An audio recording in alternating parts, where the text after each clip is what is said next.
আজকের পর থেকে আরএসকে টিমটাকে তোমরা আর দেখবা না। হ্যাঁ গাইস, আর দেখবা না তোমাদের বেস্ট প্লেয়ারদের, আর দেখবা না তোমাদের ফেভারিট প্লেয়ারদের। বিশ্বাস করো ভাই, আমার ভাবলে কেন জানি অবাক লাগে, বাংলাদেশের এত বড় একটা টিম আরএসকে টিম, ওইটাও ভেঙে যেতে পারে। আরএসকে শুধু বাংলাদেশের বেস্ট টিম নয়, আরএসকে প্রত্যেকটা প্লেয়ার ছিল বাংলাদেশের best player. RSK blade, RSK Kuttus, RSK flicker, RSK নেজা, তারা যে চারটা রোলে খেলে তারা ওই চারটা রোলকে মাস্টার করে আসছে। কিন্তু দেখো বাংলাদেশি প্লেয়ার বাংলাদেশের টিমটাকে ভাই যে হারে ট্রল করে, ওইটা ভাই নেওয়ার মতো না। আচ্ছা, তোমরা যারা আরএসকে টিমটাকে ট্রল করো, তোমাদের কি যোগ্যতা আছে তোমাদের এই মুখটা ছাড়া?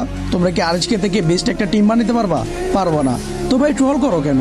ট্রল করে কি মজাটা পাও? তোমার নিজের ক্যারিয়ার ঠিক নেই, আরেকজনের ক্যারিয়ার নষ্ট করতে যাও কেন রে ভাই? তুমি একটা সময় করবা না, যখন মানুষ তোমার ক্যারিয়ার নষ্ট করে দিবে তখন তাদের কষ্টটা বুঝতে পারবা।